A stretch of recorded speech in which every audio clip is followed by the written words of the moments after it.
and I was thinking of trying to make a comparison between the dollar and silver coins.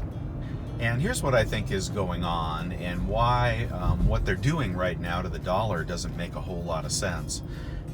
So, right now, the dollar is one of the most favored currencies in the world. It's really nice and strong, and it looks that way in comparison to most other countries' currency.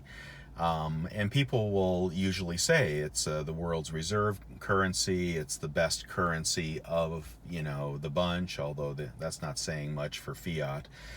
But you know what it's like? Okay, our new policies are taking us in a direction that we've never gone before in regard to the magnitude of the quantitative easing that's about to be perpetrated on the world. Yet the dollar is regarded as the best currency, or at least one of the best.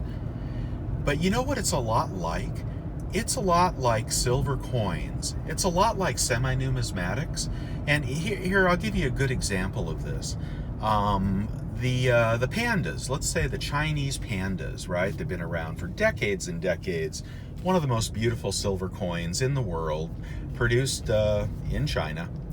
And in the beginning of the run, they used to have mintages. And this has happened to many semi-numismatic coins. The low mintage coins always, if it's a well-done series by a well-known mint, always go on to do better in the aftermarket. Anyway, it came to be known that Chinese pandas appreciate. Why? Because the mintage was so low.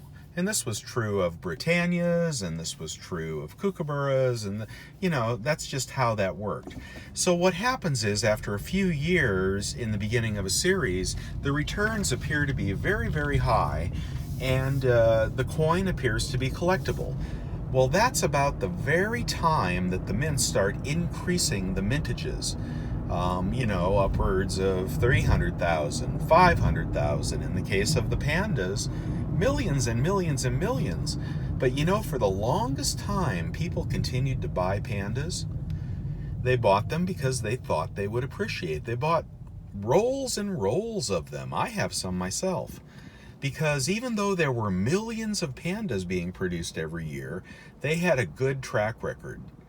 Well, what happened over time is people started to realize, when the market turned down a bit, the collector market, that pandas, there were a lot of them. There were more for sale than they needed, and the prices came down. And then they came down some more, and I don't know what a panda sells for today, maybe, $4, $5 over spot. But they used to be closer to $10 over spot. And you may even find some in the bargain bin. Well, that is the analogy to the US dollar. We are the reserve currency, and we get the benefit of that image, but we have changed things dramatically. We have changed them to a point where we no longer deserve that title. The world just hasn't figured it out yet. What do you guys think?